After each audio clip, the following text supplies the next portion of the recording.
வசனங்கள் ஒரு சில வசனங்களை வாசிக்கலாம். மத்தேயு எழுதிய சுவிசேஷ புத்தகம் 21ஆம் அதிகாரம் 18 22 வரை. 18ஆம் வசனத்திலிருந்து 22ஆவது வசனம் வரை ஒவ்வொரு வசனமான வாசித்து தியானம் செய்யலாம். வாசிங்கம்மா.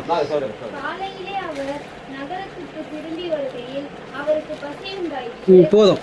காலையில் என்ன செய்கிறார்? அவர் நகரத்துக்கு அவர் திரும்பி வர. அப்போ அவர் என்ன செஞ்சுருக்கிறாரு? நகரத்துக்கு போயிருக்கிறார். வெளியில் என்ன செஞ்சுருக்காரு? பட்டணத்துக்கு போயிருக்கிறார். முடிச்சுட்டு அந்த வேலையெல்லாம் முடிச்சுட்டு காலையில் வரார். எங்கே வராரு? இப்போ நம்ம படிக்க போகிறோம் இல்லையா, அந்த சம்பவத்துக்கு அவர் வரார். திரும்பி வருகையில் அவருக்கு என்ன வந்துருச்சான்? பசி வந்துருச்சு.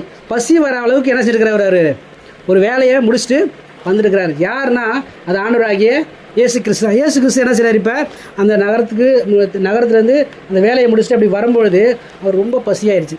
பசி வந்து என்ன செய்வோம்? நம்ம வீட்டுக்கு வரோம். வீட்டுக்கு வந்து பசியாக இருக்குது. அப்போ நம்ம என்ன செய்வோம்? பார்த்துட்டு தான் திறந்து பார்ப்போம், ஏன்னா சாப்பாடு இருக்கா அப்படின்னு என்ன செய்வோம்?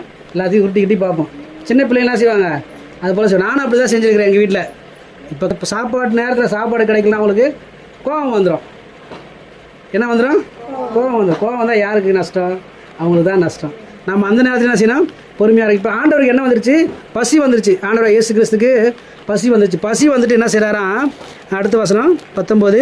அப்பொழுது வழியருகே ஒரு அத்தி மரத்தை கண்டு அதனிடத்திற்கு போய் அதிலே இலைகளை அன்றி வேறொன்றையும் காணாமல், இனி ஒரு காலம் உன்னிடத்தில் கனி உண்டாகாது இருக்க கடவது என்றார். உடனே அத்தி மரம் பட்டு போயிற்று. இந்த இடத்துல பார்க்கும்போது நிறைய முறை நினச்சிருப்பீங்க, இதை வாசிச்சிருப்பீங்க, படிச்சிருப்பீங்க. லாஸ்ட்டாக நான் பிரசனம் பண்ணும்போது கூட ஒரு அத்தி மரத்தை பற்றி சொன்னேன். ஞாபகம் இருக்குங்களா? நான் முதல் முறை இந்த இடத்துல வந்து வசனத்தை சொல்லும்போது ஒரு அத்தி மரத்தை சொன்னேன். ஞாபகம் இருக்கா? அது என்ன மரம்? காட்டு அத்தி மரம். இது என்ன மரம்? இது வழி இருக்கிறதான ஒரே அத்தி மரம். எப்படி இருக்குது? மரம் என்று சொல்லும்பொழுது அது விசுவாசியை குறிக்குது. யாரை குறிக்குது? சபை விசுவாசியை குறிக்குது. ஒரு மனிதனை குறிக்குது. அத்தி மரம் சொன்னால் ஒரு மனிதனை குறிக்குது. நாம் இப்போ பார்க்கும்போது யாரை பார்க்குறோம்? ஒரு விசுவாசியை பார்க்கிறோம். இயேசு கிறிஸ்துவை குறித்து கேள்விப்பட்டு தெரிந்து கொண்டதான ஒரு நபரை குறித்து பார்க்குறோம். அவங்க எங்கே இருக்கிறார்? அவர் வழி அருகே இருக்கிறார். எங்கே இல்லை? அவர் இப்போ சபைக்குள்ளே இல்லை, வெளியில் இருக்கிறார். சபைக்கு வராமல் எங்கே இருக்கிறார்? அவர் வெளியில் இருக்கிறார். அந்த என்ன செய்கிறார்? வழி அருகே இருக்கிற ஒரு அத்தி மரத்தை கண்டு இயேசு என்ன செய்கிறார்? பார்க்குறார். வழியில் இருக்கிற ஒரு அத்தி மரத்தை, வழியில் இருக்கிற ஒரு மனுஷனை பார்க்குறார். எல்லாரையும் கடவுள் என்ன செய்கிறாரு? கடவுள் என்ன செய்கிறார்? எல்லாரையும் பார்க்குறாரு. உங்களையும் பார்க்குறாரு, என்னையும் பார்க்குறாரு, இந்த வசனத்தை கேட்குற எல்லாரையும் பார்க்குறாரு. இந்த குட்டி தம்பியும் பார்க்குறாரு, இந்த குட்டி பாப்பாவும் பார்க்குறாரு. எல்லாரையும் என்ன செய்கிறார்? ஆண்டவர் பார்க்குறாரு. இந்த இடத்தையும் பார்க்குறோம். அந்த அத்தி மரத்தை என்ன செய்கிறார்? அவர் பார்த்தார். எதுக்காக பார்த்தார்? அவருக்கு பசி. என்னது? பசி. மேலே உள்ள வசனத்தை பார்க்கும்போது என்ன செஞ்சுருக்கு? அவருக்கு பசி வந்துருச்சு. அவர் ஏதோ ஒரு முக்கியமான வேலையெல்லாம் முடிச்சுட்டு வரும்போது அவர் ரொம்ப டயர்டாகி பசி வந்துருச்சு. பசி வந்ததுனால அப்படியே நடந்து போகும்போது ஒரு மரத்தை பார்க்குறாரு. வழியில் இருக்கிற ஒரு மரத்தை பார்க்குறாரு. நம்மையும் கூட என்ன செய்கிறார்? ஆண்டவர் பார்க்குறாரு. நம்ம மனதில் வைத்துக்கொள்வோம். அதனிடத்துல வந்து என்ன செய்கிறார்? அதனிடத்துல போய் அதிலே இலைகளை அன்றி வேறொன்றையும் காணாமல், இனி ஒரு கால் இடத்தில் கனி உண்டாகாது இருக்க கடவுதுன்றார். இப்போ என்ன செய்கிறார்? ஆண்டவர் சபிஸ்டர். அந்த மரத்தை பார்த்து என்ன செய்கிறார்? சபிஸ்டர். வழியில் இருக்கிற மரம்னால எப்படிப்பட்ட மரமாக தான் ஆகும்? சபைக்குள்ளே வராமல் வெளியில் இருக்கிற எல்லா மரமும் சாபத்துக்கு நேராது கடந்து போகும். அந்த மரம் என்ன செஞ்சது தெரியுமா? அத்தி மரத்துடைய குணம் என்னன்னாக்கா, பச்சை பசையில் இருந்ததுனாக்கா அதில் என்ன இருக்கிறது? கனி இருக்குதுன்னு அர்த்தம். பூ நமக்கு கண்ணுக்கு தெரியாது, ஆனால் அது எப்போ பூ வரும்னு தெரியாது. ஆனால் கனி என்ன செஞ்சிடும்? நிச்சயமாக இருக்கும்.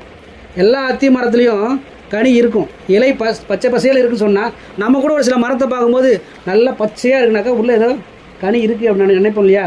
அதுபோல் அந்த அத்தி மரத்தில் கனி இருக்கிற மாதிரி என்ன செய்கிறது? தோற்றம் கொடுக்குது. கிறிஸ்தவ மாதிரி காட்டுறது. என்ன செய்கிறது? கிறிஸ்தவ மாதிரி தன்னை காமிச்சிக்கிறது.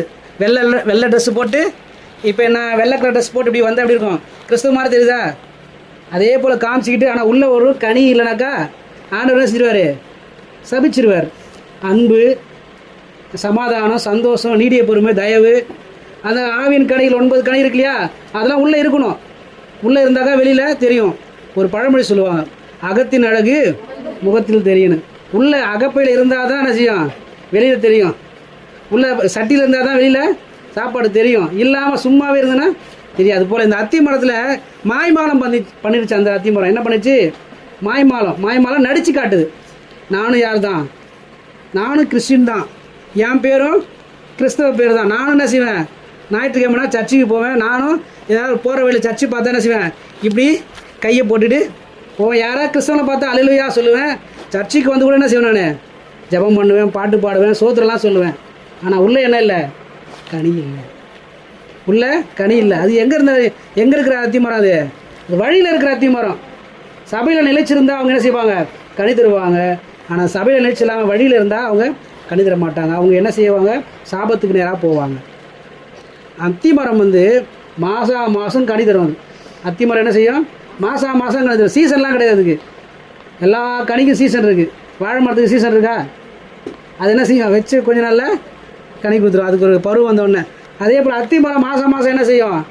கனி தரும். ஆனால் இதுவும் என்ன செய்யுது? இப்போ நான் கனி தரேன், நானும் கிறிஸ்தவன் தான் அப்படி சொல்லி செய்து காட்டுது. ஆண்டவர் பார்க்குறாரு.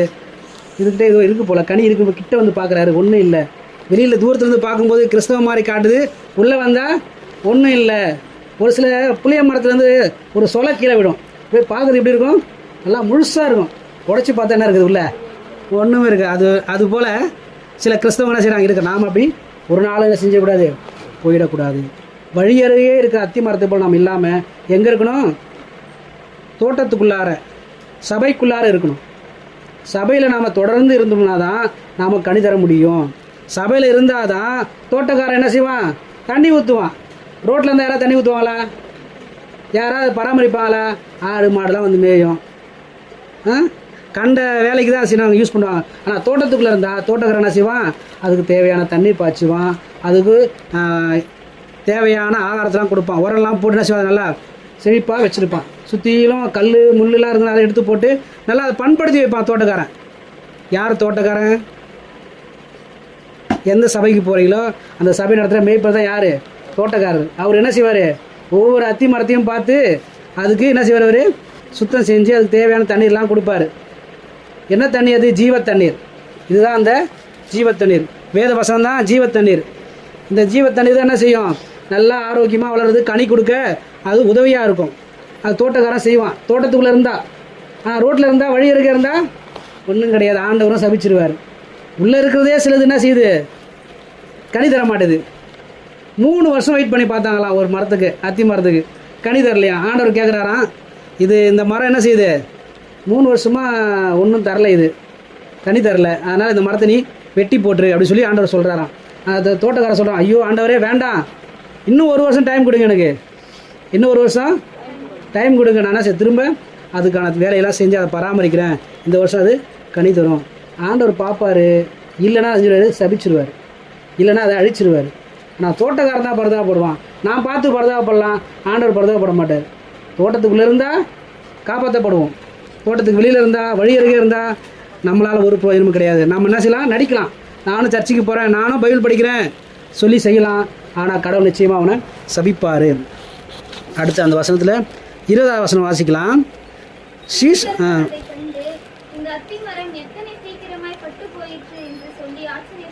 இப்போ என்ன செய்கிறாங்க? ஆச்சரியப்படுறாங்க. சீக்கிரமாக பட்டு போயிடுச்சான். இயேசு சொன்னால் அது என்ன உடனே நடக்கும்.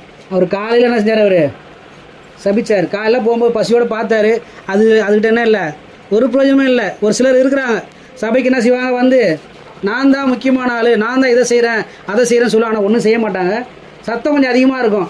ஆனால் அவங்களாம் என்ன கிடையாது? சபைக்கு ஒரு பிரயோஜனமும் கிடையாது. ஆனால் ஒரு சிலர் அமைதியாக இருப்பாங்க, அவங்களாம் நிறைய பிரயோஜனம் இருக்கும். அவங்க என்ன செய்வாங்க? அதிகமாக செபிப்பாங்க.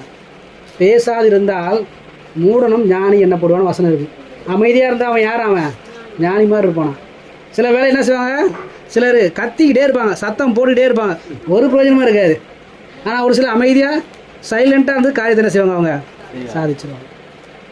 அப்போ நம்ம எப்படி அந்த அத்தி மரம் பட்டு போயிடுச்சோ அதுபோல் நம்ம பட்டு போகாதபடிக்கு, காலையில் பார்த்தாரு, சாயந்தரம் அது பட்டு போயிடுச்சு, அப்படி போகாதபடிக்கு நம்ம என்ன செய்யணும்?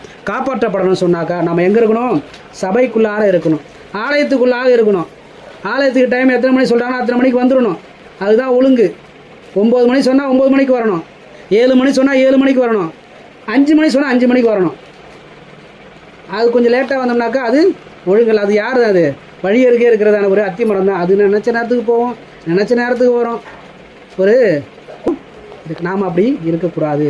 தோட்டத்தில் நாட்டப்பட்டதான அத்தி மரத்தை போல் நாம் இருக்கணும். அப்படி இல்லைன்னு சொன்னால் ஆண்டவர் சபிச்சிருவார். சாபத்துக்கு நேராக போயிடுவோம். இப்படி சாபத்துக்கு நேராக போகாமல் ஆசீர்வாதத்துக்கு நேராக வர வேணும்னு சொன்னால் அந்த பராமரிப்புக்குள்ளாக, சபைக்குள்ளார, ஆராதனைக்குள்ளாக, தேவாலயத்துக்குள்ளாக நாம் இருப்போம்னு சொன்னால் நிச்சயமாக நாம் பாதுகாக்கப்படுவோம், பராமரிக்கப்படுவோம். 21ஆம் வசனம், இயேசு அவர்களை நோக்கி, நீங்கள் சந்தேகப்படாமல் விசுவாசமுள்ளவர்களாய் இந்த அத்தி மரத்துக்கு செய்ததை நீங்கள் செய்வதும் அல்லாமல் இந்த மலையை பார்த்து நீ பெயர்ந்து சமுத்திரத்திலே தள்ளுண்டு போ என்று சொன்னாலும் அப்படியே ஆகும் என்று மெய்யாகவே உங்களுக்கு சொல்லுகிறேன். இப்போ என்ன சொல்கிறார் ஆண்டவரே? இது ஒன்றும் பெரிய விஷயம் கிடையாதுப்பா. அந்த அத்தி மரத்தை பார்த்து சபிக்கிறது பெரிய விஷயம் கிடையாது, சாதாரண விஷயந்தான். சந்தேகப்படாமல் நீ எந்த ஜபத்தை செய்கிறீங்களோ அந்த ஜபத்துக்கு பதில் கிடைக்கும். இது ஆண்டவர், இதெல்லாம் ஆண்டவர் தருவாரா, இதை செய்வாரா, என் ஜபத்தெல்லாம் ஆண்டவர் கேட்பாரா அப்படின்னு நீங்கள் சந்தேகத்தோடு கேட்டீங்க, ஜெபம் என்ன ஜெபிச்சா என்ன கிடைக்காது? பதில் கிடைக்காது. பேருந்து அப்புறம் போன்னு சொன்னால் அது நடக்கும். எப்போ? சந்தேகப்படாமல் ஜெபம் பண்ணா, சந்தேகப்படாமல் விசுவாசம் வச்சா அது நிச்சயமாக நடக்கும்னு சொல்லி வசனம் சொல்லுது. 22ஆம் வசனம் சொல்லுது, மேலும் நீங்கள் விசுவாசம் உள்ளவர்களாய் ஜெபத்திலே எவைகளை கேட்பீர்களோ அவைகளை பெற்றுக்கொள்வீர்கள் என்று வசனம் சொல்லுது. நாம் விசுவாசம் உள்ளவர்களாக நாம் செய்கிற ஜெபத்தில் விசுவாசம் இருக்குன்னு சொன்னால் அந்த ஜெபத்தை நிச்சயமாக கடவுள் கேட்பார். அல்லேலூயா, அல்லேலூயா. நம்மளுடைய ஜெபம்லாம் விசுவாசமான ஜெபமா அவிசுவாசமான ஜெபமா? நம்ம பேர் விசுவாசி, ஆனால் நம்ம செய்கிறதெல்லாம் அவிசுவாசம் தான். ஆனாலும்னுவாங்க, ஜெபம் பண்ணிவிட்டு ஆனாலும்னால என்ன தான்? விசுவாசம். அது அவிசுவாசம் தான். ஆனாலும்லாம் கிடையாது, சொன்னால் சொன்னது தான். வசனம் சொல்லுது, உள்ளதை உள்ளதென்றும் இல்லதை இல்லை என்றும் சொல்லுங்கள். அதுக்கு மிஞ்சினதுல என்னது? தீமையினால் உண்டாயிருக்கு. நாம் அப்படி அவிசுவாசமாக எண்ணம் இல்லாதபடிக்கு விசுவாசம் உள்ளவர்களாக நாம் ஜெபத்தை செய்வோம். தோட்டத்துக்குள்ளே இருக்குதான அத்தி மரத்தை போல நாம் இருப்போம், கனி தரக்கூடியவர்களாக இருப்போம். தோட்டத்தை விட்டு வெளியே போவோம் சொன்னால், சபையை விட்டு வெளியே போவோம் சொன்னால், வெளியில் நம்ம இஷ்டத்துக்கு இருப்போம்னு சொன்னாக்கா நாம் சாபத்துக்கு நேராக போக வேண்டிய சூழ்நிலை வரும். அப்படி சாபத்துக்கு நேராக போகாதபடிக்கு விசுவாசம் உள்ளவர்களாக, ஜெபிக்கிறவர்களாக, தோட்டத்துக்குள் இருக்கிறவர்களாக நாம் காணப்படுவோம். ஏன்னு சொன்னால் நம்மளை யார் பார்க்குறது? ஆண்டவர் பார்க்குறாரு. ஒவ்வொரு மனுஷனையும் பார்க்குறாரு. இந்த அத்திமரம் என்ன செய்யுது? கனி தருதா? இது ஏமாத்துதா? ஏமாற்றக்கூடியவர்களாக நாம் இருக்கிறோமா? இல்லை கடவுள் முன்னாடி உண்மையானவர்களாக நாம் இருக்கிறோமா? இன்றைக்கி ஏமாத்துறதுன்னா ரொம்ப சாதாரணமாக போயிடுச்சு. எல்லாருக்கும் எப்படி ஆயிடுச்சு? ரொம்ப சாதாரணமாக போய் சின்ன பிள்ளை கூட என்ன செய்யுது? இப்போ ஏமாத்துது. பெரியவங்களாம் செய்கிறாங்க, ஏமாத்துறாங்க. அது எப்படி செய்கிறாங்க? கொஞ்சம் டிஃப்ரெண்ட்டாக சும்மா சொல்லி பார்த்தேன், சும்மா செஞ்சு பார்த்தேன், விளையாட்டுக்கு செஞ்சு பார்த்தேன்னுவாங்க. அதில் என்ன இது? தவறு. நாம் அப்படி இல்லாதபடிக்கு, மாய்மாலமாக இல்லாதபடிக்கு, தோட்டத்துக்குள்ளே இருக்கிறதான அத்தி மரத்தை போல கனித்தரக்கூடியவர்களாக இருப்போம். அப்படி இல்லைன்னு சொன்னாக்க நாம் சாபத்துக்கு நேராக போவோம். அதனாலே ஆண்டவரத்திலே கண்களை மூடி ஆண்டவரத்தில் நாம் கேட்கலாம். முழங்கால் படிட்டு கண்களை மூடி ஆண்டவரத்திலே, ஆண்டவரே எனக்கு உதவி செய்யுங்க, ஆண்டவரே நான் தோட்டத்துக்குள்ளேயே காணப்பட எனக்கு உதவி செய்யுங்க ஐயா.